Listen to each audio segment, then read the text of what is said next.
ઉદાહરણ 7.6 220 volt 50 hertz એસી સ્ત્રોત AC voltage આપ્યા છે અને આપણને ખબર છે કે એસી વોલ્ટેજ આપણે VRMS તરીકે લેવા પડે તો VRMS = 220 વોલ્ટ અને આવૃત્તિ નું = 50 હર્ટ્ઝ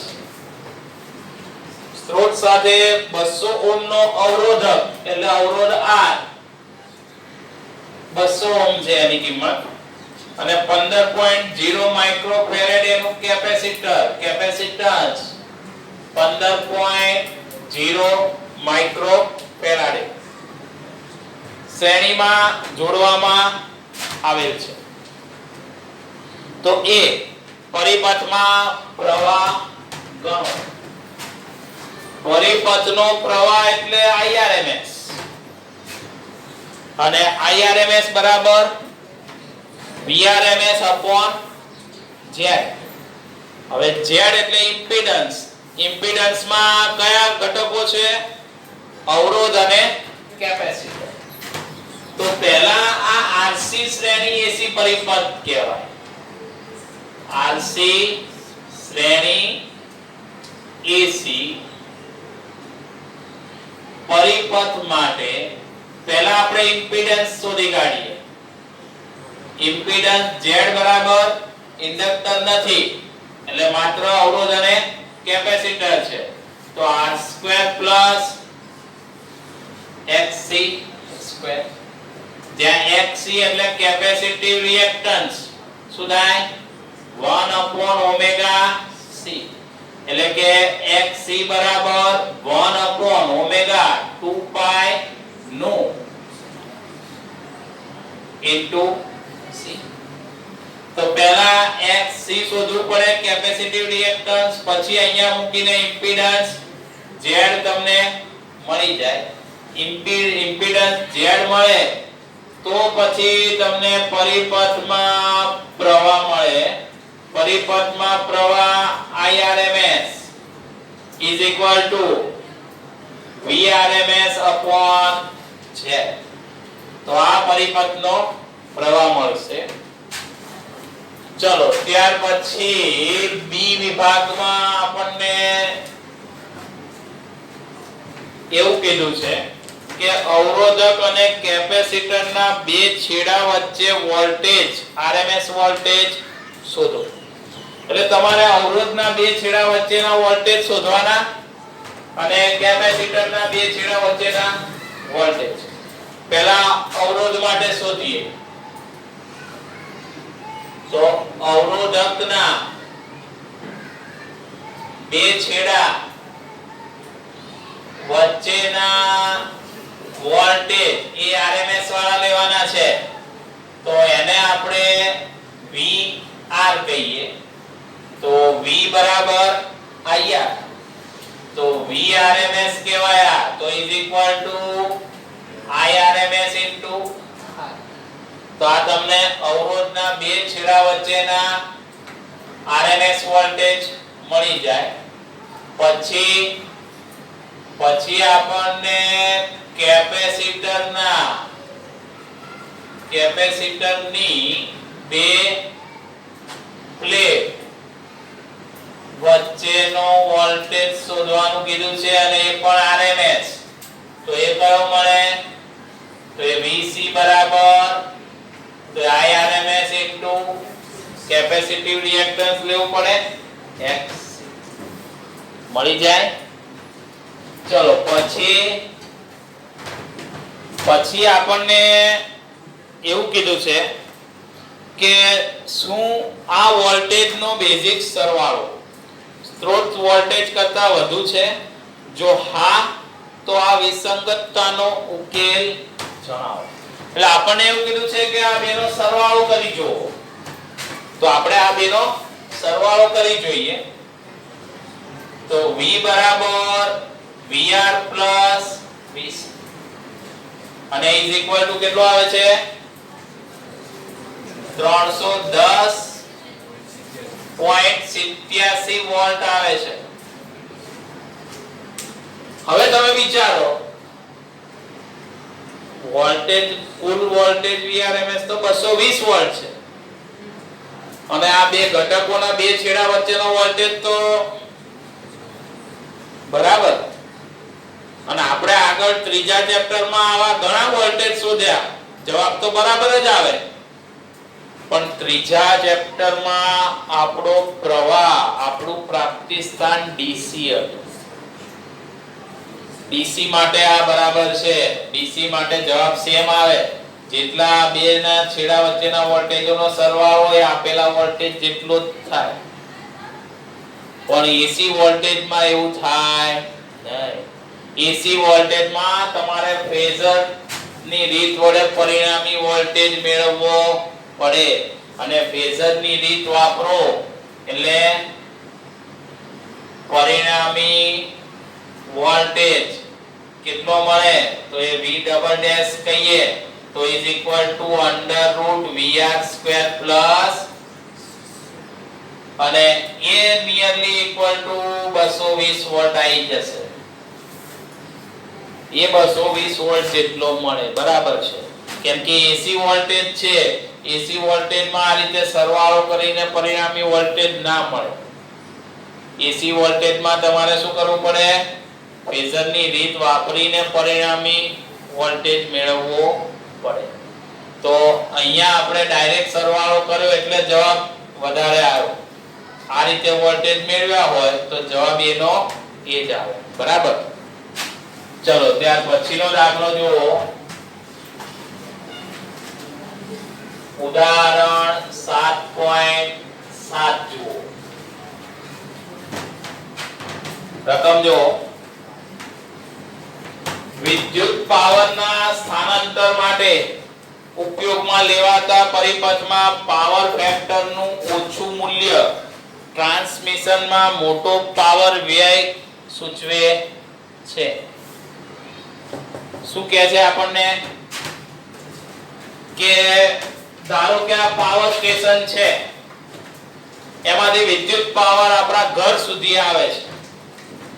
તો એમાં જો પાવર ફેક્ટર તમે વધારવા જાઓ, ઘટાડવા જાઓ તો કે પાવર વ્યય વધી જાય છે એવું કહે છે. અને એ તમારે સમજાવવાનું કે શા માટે. આપણે શું સમજાવવાનું છે? આપણે સમજાવવાનું છે કે ભાઈ પાવર ફેક્ટર ઘટે તો પાવરનો વ્યય શા માટે વધે છે એ આપણે સમજાવવાનું છે. તો એના માટે પાવરનું સમીકરણ લેવું પડે. પાવરનું સમીકરણ આપણે આગળની થિયરીમાં મેળવ્યું. P બરાબર Irms Vrms into cos phi, જ્યાં cos phi એટલે પાવર ફેક્ટર. તો વિચારો કે પાવર ફેક્ટર જો તમે ઘટાડો તો પ્રવાહ વધી જાય. પ્રવાહ વધારવો પડે. બીજા શબ્દોમાં શું કરવું પડે? પ્રવાહ વધારવો પડે. પ્રવાહ વધારો એટલે પ્રોબ્લેમ થાય. કારણ કે વ્યય પામતો પાવર P બરાબર Irms square into R થાય. પ્રવાહ વધે તો શું થઈ જાય? પાવરનો વ્યય વધી જાય છે. તો આ પ્રોબ્લેમ થાય કે પાવર ફેક્ટર ઘટે તો પાવરનો વ્યય વધી જાય. સમજાયું? તો પછી એનો અર્થ એ થયો કે ભાઈ પાવર ફેક્ટર વધારવું પડે. એનો અર્થ શું થયો? પાવર ફેક્ટર વધારવું પડે.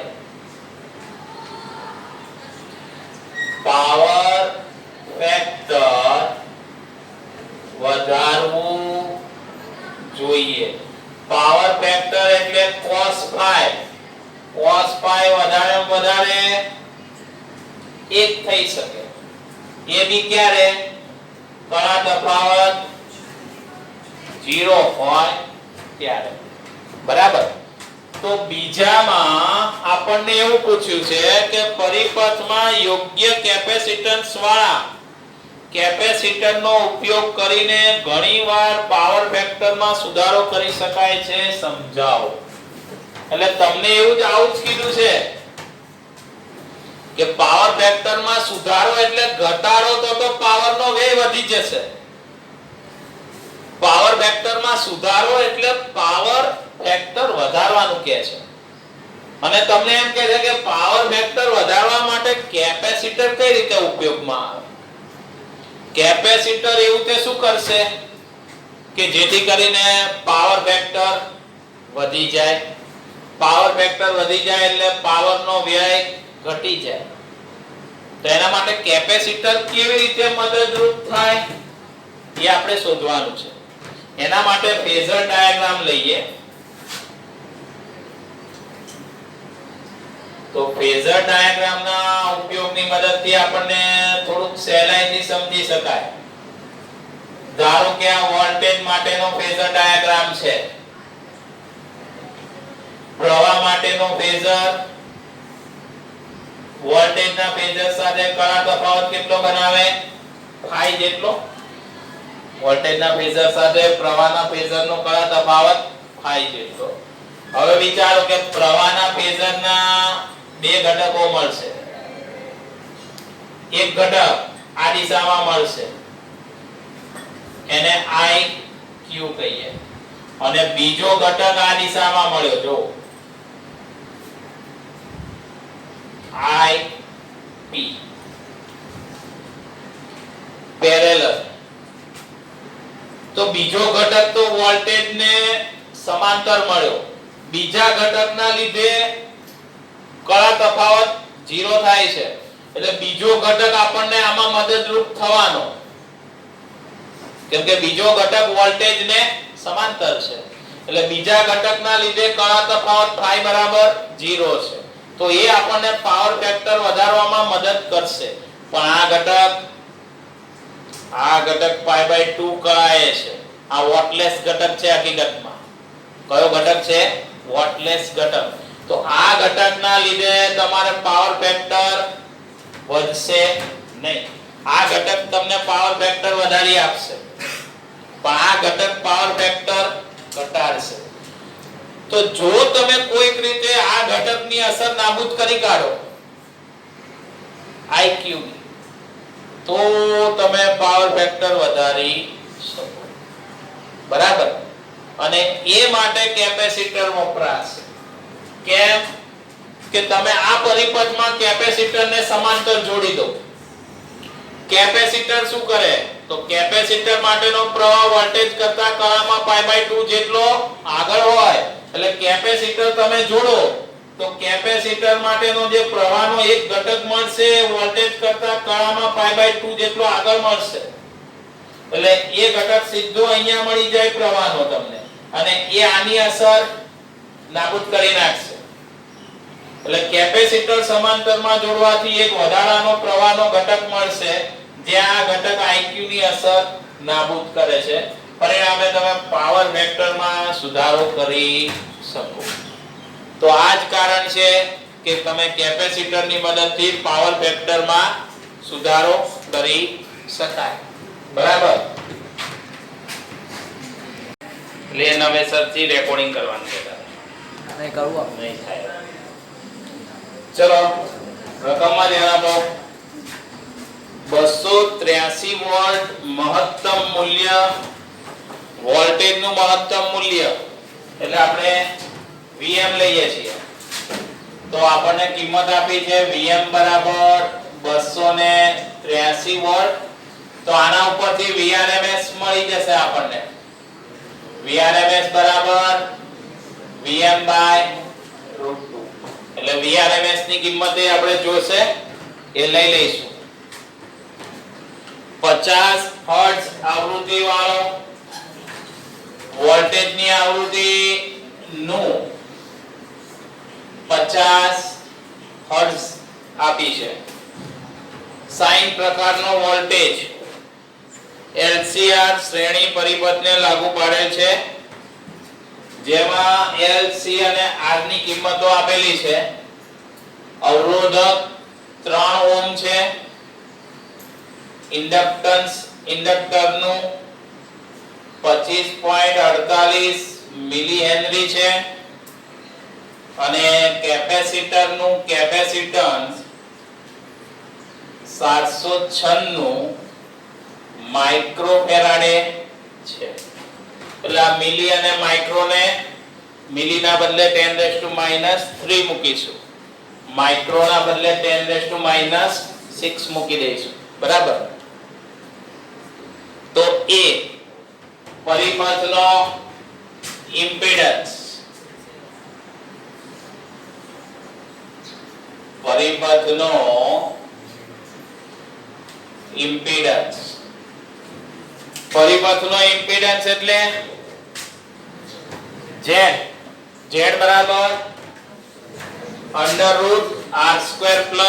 XC - XL². XC અને XL, XC એટલે કેપેસિટિવ રિએક્ટન્સ. બરાબર. શું થાય? 1/ωc. પણ ઓમેગા ની કિંમત નથી આપી, નું આવૃત્તિ આપી છે, તો પછી 2π નું ઇન્ટુ. બરાબર. તો આ કેપેસિટિવ રિએક્ટન્સ મળશે. એ જ રીતે ઇન્ડક્ટિવ રિએક્ટન્સ ઓમેગા L એટલે 2π નું ઇન્ટુ. તો આ બે કિંમત પહેલા શોધી કાઢવાની, પછી તમને પરિપથનો ઇમ્પિડન્સ મળશે. Z બરાબર √R² XC - XL², બધું વર્ગમૂળમાં. તો આ પરિપથનો ઇમ્પિડન્સ મળી જાય. ચલો પછી B.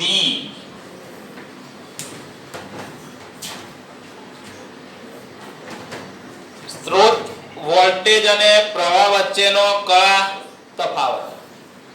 એટલે જે એસી વોલ્ટેજ આપ્યા છે એમાં વોલ્ટેજ અને પ્રવાહ વચ્ચેનો કયા તફાવત લેવાનો છે. કયો થાય? તો વોલ્ટેજ અને પ્રવાહ વચ્ચેનો કયા તફાવત અને કયો પરિપથ? LCR શ્રેણી એસી પરિપથ માટે tan phi કયું સૂત્ર બનાવ્યું હતું આપણે? XC - XL/R. તો એના ઉપરથી કયા તફાવત? phi tan inverse XC - XL/R.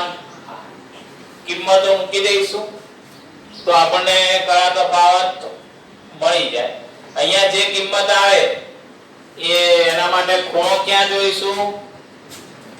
અહીંયા જે કિંમત આવે એના માટે નેચરલ ટેન્જન્ટ વાળા ટેબલમાંથી આ કિંમતને અનુરૂપ ખૂણો જોઈશું.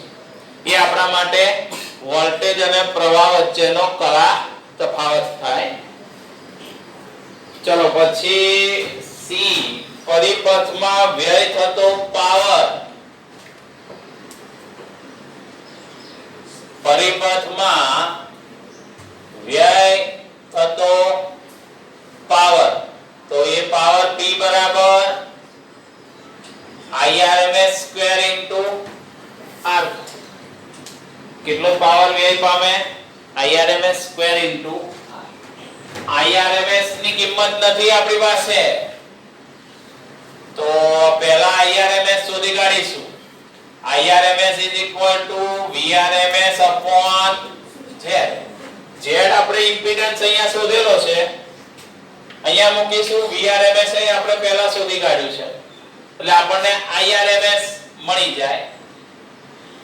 Irms મળી જાય એટલે અહીંયા કિંમત મૂકીએ એટલે આપણને વ્યય થતો પાવર મળી જાય. બરાબર. ચલો પછી D. Power factor. Power factor એટલે cos તો એ તમને આના ઉપરથી મળી જાય આર યો ફાઈ. અહીંયા જે ખૂણો મળ્યો હોય એ અહીંયા મૂકીને એના માટે કોસાઇન ની કિંમત અથવા 90 માંથી બાદ કરીને સાઇન ની કિંમત, કેમ કે આપણે એને કોસાઇન નું ટેબલ નહીં આપે, આપણને સાઇન નું ટેબલ આપશે. તો અહીંયા જે આ ખૂણો છે એને 90 માંથી બાદ કરો તો એ સાઇન હોય, તો એ સાઇન ની કિંમત જોઈને અહીંયા મૂકી દો એટલે cos phi ની કિંમત ગણાશે. બરાબર? તો આ રીતે પાવર ફેક્ટર મળી જાય. બરાબર? ચલો એના પછીનો દાખલો જુઓ.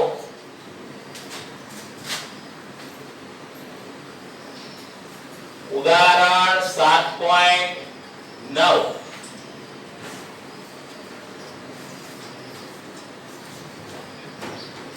રકમ જુઓ. ધારો કે ઉપરના ઉદાહરણમાં સ્ત્રોતની આવૃત્તિ બદલી શકાય છે, તો અનુનાદની સ્થિતિએ સ્ત્રોતની આવૃત્તિ કેટલી હશે? અનુનાદની સ્થિતિએ સ્ત્રોતની આવૃત્તિ, તો અનુનાદની સ્થિતિમાં તો સ્ત્રોતની આવૃત્તિ અને પરિપથની આવૃત્તિ કેવી હોય? સરખી હોય. અનુનાદની સ્થિતિમાં પરિપથની આવૃત્તિ અને સ્ત્રોતની આવૃત્તિ સરખી હોય અને એને અનુનાદીય આવૃત્તિ કહીએ છીએ આપણે. કઈ કહીએ છીએ? અનુનાદીય આવૃત્તિ. તો એ અનુનાદીય આવૃત્તિ ઓમેગા 0 બરાબર કેટલી હોય છે? 1/√LC. કેટલી હોય? 1/√LC. તો L અને C ની કિંમત આગળના દાખલામાંથી લેવાની છે. આ ઉદાહરણ 7.8 માંથી આ બે કિંમતો લઈને અહીંયા મૂકી દેવાની, તો આપણને આ અનુનાદીય આવૃત્તિ મળી જશે. ચલો B માં અનુનાદની સ્થિતિએ ઇમ્પિડન્સ, પ્રવાહ અને વ્યય થતા પાવરની ગણતરી કરો. અનુનાદની સ્થિતિએ ઇમ્પિડન્સ,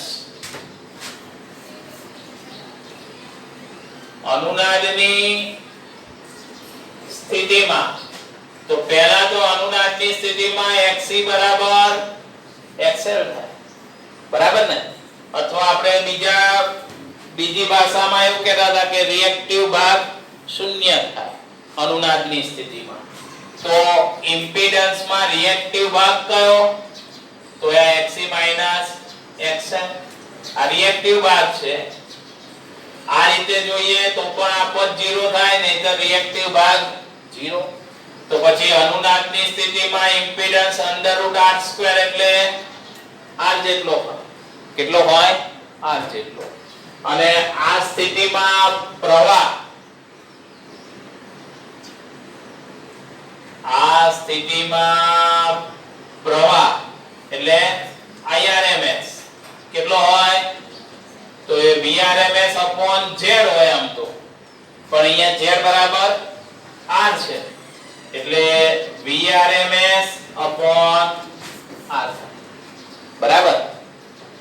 ચલો અને પાછું આ સ્થિતિમાં વ્યય પામતો પાવર, આ સ્થિતિમાં વ્યય પામતો પાવર, તો એ તો સૂત્ર એનું એ જ હોય. કયું? IRMS² તો આ સ્થિતિમાં વ્યય પામતો પાવર P બરાબર IRMS² R થશે. અને યાદ રાખો એ આ પાવર આના કરતા વધારે આવે, કારણ કે હવે આ પરિપથ કેવો ગણાય? માત્ર અવરોધ વાળો જ ગણાય.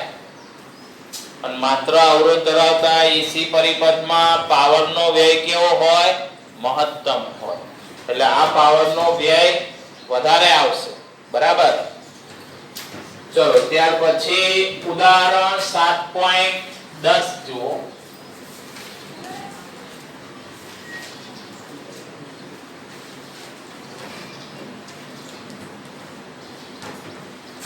રકમમાં ધ્યાન આપો.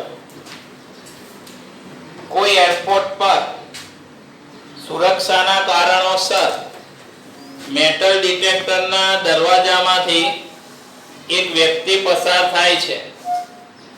જો તે પાસે કોઈ ધાતુની બનેલી કોઈ વસ્તુ હોય તો મેટલ ડિટેક્ટર ધ્વનિ ઉત્સર્જિત કરે છે. આ ડિટેક્ટર કયા સિદ્ધાંત પર કાર્ય કરે છે? એટલે આપણે જોઈએ છે કે આ બધા શોપિંગ મોલ હોય છે, થિયેટર હોય છે, એમાં તમને ખબર હોય તો એક દરવાજા જેવું હોય છે અને આપણે એમાંથી પસાર થવાનું હોય છે અને એ દરવાજામાંથી પસાર થતા પહેલા તમને કહી દેશે કે ભાઈ બધી મેટલની ધાતુઓની બધી વસ્તુઓ, ઘડિયાળ, ચેન છે, ચાવી છે, બેલ્ટ છે, આ બધું કાઢી નખાવશે. બરાબર? કેમ કે એમાંથી મેટલની કોઈ બી વસ્તુ પસાર થાય એટલે એલાર્મ વાગે. બરાબર? તો એ કયા સિદ્ધાંત ઉપર કાર્ય કરે છે? તો એ અનુનાદના સિદ્ધાંત ઉપર કાર્ય કરે છે. એ જે દરવાજો છે એ આખી એક કોઇલ હશે, ગૂંચળું હશે. તમે જોજો એ દરવાજો કઈ નીચેથી આમ કટ નહીં હોય, આખો નીચેથી બી આમથી આમ હશે, પરિપથ જ હશે. એટલે એ શું હશે? એક અલગ કરેલા વાહકતારનું ગૂંચળું હશે અને એને આ લોકોએ ટ્યુન કરીને રાખ્યું હોય અનુનાદની સ્થિતિમાં. એ ગૂંચળાને કઈ પરિસ્થિતિમાં રાખ્યું હોય? અનુનાદમાં રાખેલું હોય. હવે તમે ધારો કે એક લોખંડનો ટુકડો લઈને અંદરથી પસાર થાઓ, એટલે લોખંડના ટુકડો તમે લઈ જાઓ એટલે પરિપથનો ઇમ્પિડન્સ બદલાય. પરિપથનો ઇમ્પિડન્સ બદલાય એટલે તરત જ અનુનાદની સ્થિતિ બદલાઈ ગઈ. અનુનાદની સ્થિતિ બદલાય એટલે શું થાય? ત્યાં એવી ગોઠવણ કરેલી હોય, અનુનાદની સ્થિતિ બદલાય એટલે એલાર્મ વાગવાનું ચાલુ થઈ જાય. તો આ રીતે અનુનાદના સિદ્ધાંત ઉપર કામ કરશે. બરાબર? હવે અંદર ધ્યાન આપો. ઉદાહરણ 7.11 દર્શાવો કે એલસી પરિપથના મુક્ત દોલનમાં કેપેસિટર અને ઇન્ડક્ટરમાં કોઈ પણ સમયે સંગ્રહિત ઉર્જાઓનો સરવાળો અચળ હોય છે. આપણને એવું દર્શાવવાનું કહે છે કે કેપેસિટર અને ઇન્ડક્ટર વાળો પરિપથ એટલે કયો? એલસી પરિપથ. તો આ લોકો એવું કહે છે કે આ એલસી પરિપથમાં કોઈ પણ સમયે કુલ ઉર્જા સરખી હોય છે, એવું સાબિત કરવાનું કહે છે. બાકી આપણને તો થિયરીમાં આપણે સમજાયું હતું, યાદ છે? એલસી દોલક પરિપથ વાળી થિયરી હતી તો એમાં તો આપણે સમજાવી દીધું હતું કે ભાઈ આ તંત્રની કુલ ઉર્જા અચળ રહે છે. ત્યાં આપણે જોયું હતું કે ભાઈ કેપેસિટર ઉપર કેટલી ઉર્જા હોય? q²/2c. ઇન્ડક્ટર ઉપર કેટલી ઉર્જા હોય? 1/2 Li². તો આ બેનો સરવાળો કેવો રહેશે? અચળ. કારણ કે કેપેસિટર ઉપરની ઉર્જા મેક્સિમમ થાય ત્યારે ઇન્ડક્ટર પાસે 0 હશે ઉર્જા. ઇન્ડક્ટર ઉપરની ઉર્જા જો મેક્સિમમ બને તો કેપેસિટર પાસે ઉર્જા 0 હશે. આદર્શ પરિસ્થિતિ હતી આ. બાકી હકીકતમાં વાસ્તવમાં આવું થાય, ઉર્જાનો વ્યય થાય. પણ આપણે આદર્શ પરિસ્થિતિ જોઈ હતી એટલે આની પાસે ઉર્જા, આની પાસે ઉર્જા, બેનો સરવાળો કેટલો હોય? સરખો. અને એ કેટલો હોવાનો? તો એ પ્રારંભિક ઉર્જા જેટલો હોવાનો. કેપેસિટર પાસે જે પ્રારંભિક ઉર્જા હતી એટલી જ કુલ ઉર્જા ગમે તે સમયે બંનેની રહેવાની. બરાબર? પણ આ આપણે આ રીતે પરિપથ ઉપરથી સમજ્યા હતા.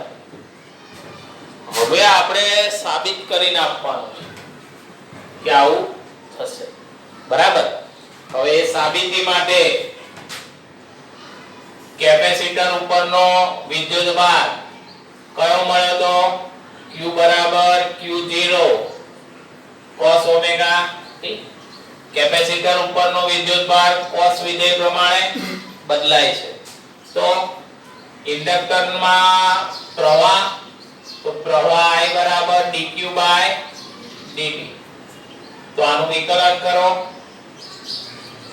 Minus omega sin omega t થાય cos ઓમેગા t નું વિકલન એટલે minus q0 omega sin omega t થશે આવું વિકલન બરાબર.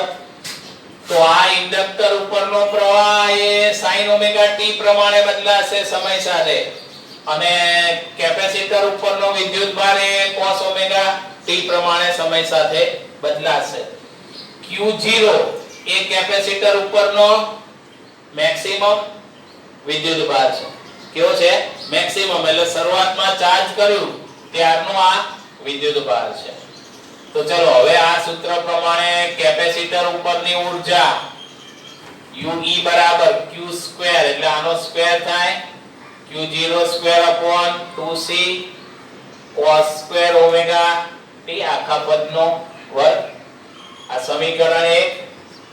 ચલો પછી ઇન્ડક્ટર ઉપરની કુલ ઊર્જા UB is equal to 1/2 L I square એટલે આનો સ્ક્વેર થાય માઈનસ નો સ્ક્વેર માં આવી ગયો એટલે પ્લસ થઈ જાય તો q0 square omega square sin square omega t થાય બરાબર. આમાં ઓમેગા સ્ક્વેર ની કિંમત મૂકી દઈએ આપણે કારણ કે આપણને ખબર છે ઓમેગા બરાબર 1/√LC કોણીય આવૃત્તિ બરાબર. તો પછી ઓમેગા નો સ્ક્વેર બરાબર 1/LC અહીંયા મૂકી શકાય. તો ઇન્ડક્ટર ઉપરની ઊર્જા 1/2 L ઓમેગા સ્ક્વેર છે એના બદલે 1/LC q0 square sin square omega t થાય. L કેન્સલ થશે બરાબર. તો UB બરાબર શું બાકી રહ્યું q0 square upon 2c sin square omega t બરાબર. આપણે આ પરિપથની કુલ ઊર્જા અચળ રહે છે એવું સાબિત કરવાનું છે. કુલ ઊર્જા એટલે કેપેસિટર ઉપરની ઊર્જા વત્તા ઇન્ડક્ટર ઉપરની ઊર્જા. તો આપણે પરિપથની કુલ ઊર્જા લઈએ પરિપથની કુલ ઊર્જા તો એ કેપેસિટર ઉપરની ઊર્જા UE પ્લસ ઇન્ડક્ટર ઉપરની ઊર્જા UB બરાબર. તો બંને અહીંયા મૂકી દઈએ. હવે UE એમાં q0 સ્ક્વેર અપોન 2c અહીંયા q0 સ્ક્વેર અપોન 2c છે કોમન લઈ લઈએ q0 સ્ક્વેર અપોન 2c તો કૌંસમાં બાકી રહેશે sin square omega t plus cos square omega t cos square theta plus sin square theta 1 થાય. તો પછી જવાબ આવ્યો કુલ ઊર્જા U બરાબર q0 સ્ક્વેર અપોન q0 મહત્તમ વિદ્યુતભાર અચળ કેપેસિટન્સ છે અચળ.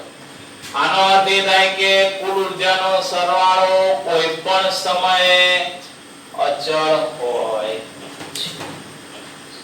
અને બીજી ભાષામાં આપણે એવું કહીએ છીએ કે આપણે પહેલા જ કીધું હતું કે આપણે માત્ર કેપેસિટરને ચાર્જ કરીને મૂક્યું છે અને કેપેસિટરને ચાર્જ કર્યું ત્યારે એની પાસે પ્રારંભિક ઊર્જા કેટલી હતી q0 સ્ક્વેર બાય 2c જેટલી. તો તમે ગમે તે સમયે બે ઉપરની ઊર્જાનો સરવાળો કરો આટલો જ મળે બરાબર. કેટલો કે જે આપણે કેપેસિટર ઉપર પ્રારંભમાં મૂકી હતી એટલી જ ઊર્જા તમને ગમે તે સમયે મળશે બરાબર.